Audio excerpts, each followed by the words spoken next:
again, welcome, and thank you so much for coming tonight. The next thing that we're going to be talking about is actually creating a holiday plan. And the page I want you to pull out looks like this.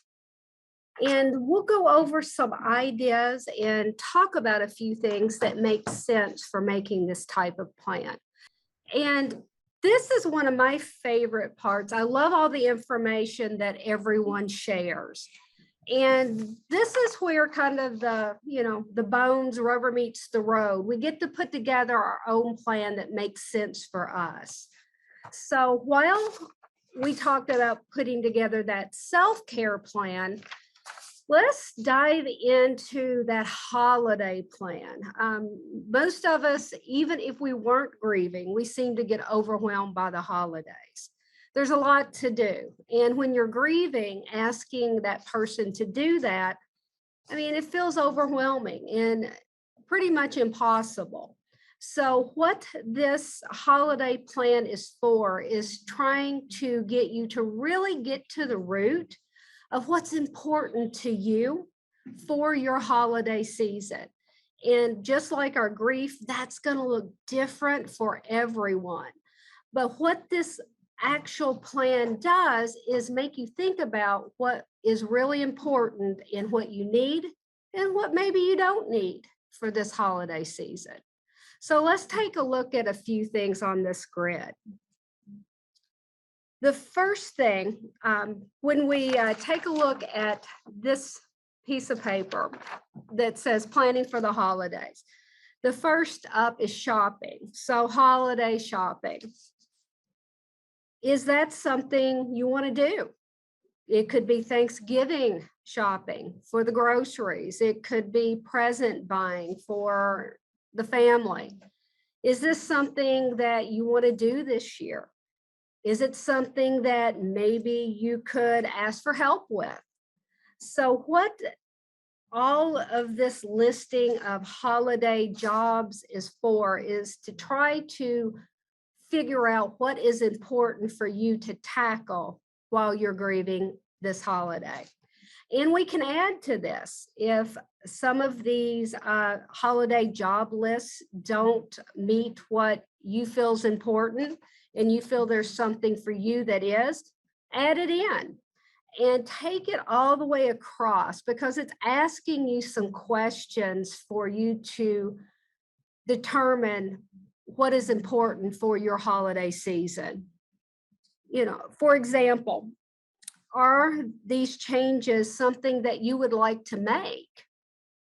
And is this true? Is this not true? Why are you doing it? Is it habit? Is it obligation? Is there someone that could help you with it? In our presentations tonight, you've heard, do you want to start a new tradition? Do you want to continue old ones?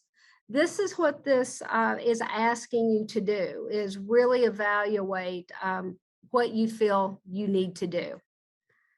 Who's responsible for it?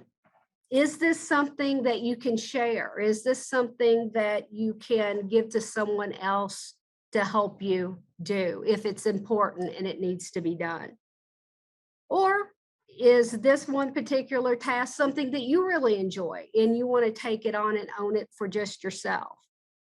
And the reason we look at all these aspects for holiday planning is because we have a tendency when we grieve, it's too much. We don't want to do anything.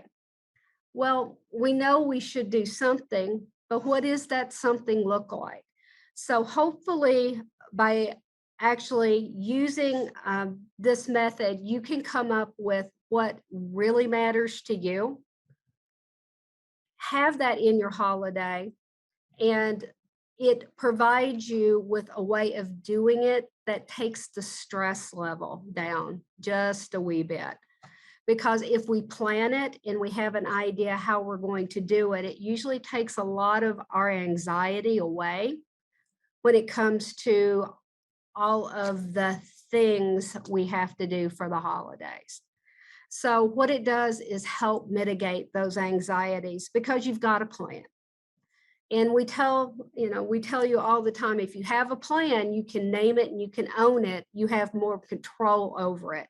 So you feel like you know where you're going in a direction that you need to go. Another thing that having a holiday plan like this does is, yep, you've got a roadmap, but what if you decide to make a U-turn? That's okay. You can do that. And this way, where you're turning and what you're getting rid of.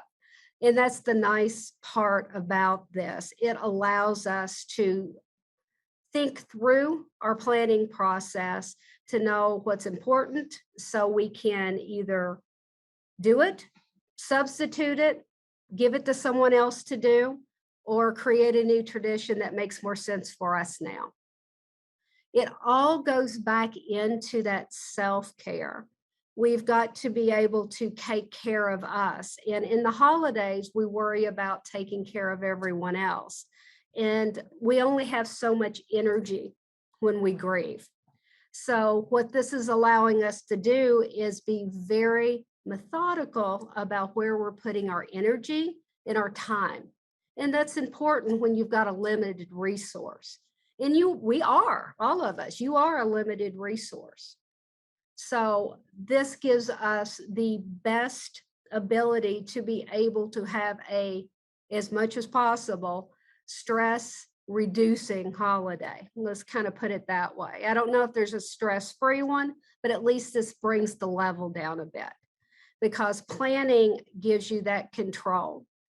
And if you go to a family gathering, always remember, and I think Nancy brought this up too, is go ahead and if you are going somewhere, maybe you drive where you would normally went with a relative. That gives you control to leave if you feel overwhelmed. So thinking through things methodically actually gives you the ability to feel like you're in more of control of your situation. And that's always a good thing. But with any plan, the hardest part of the plan is actually making it. So I want you to spend the time to be able to, even right now, throw a few things in and come back and visit it when we have some more time later. So that way you just don't set it aside and it doesn't come to fruition. And with any plan, what this is helping you do is identify that support system that you have. And maybe you don't have a big support system. Where can I find more support? What can I do to help with that? It really does identify, what you need to do to be able to help transition through a holiday that you're grieving.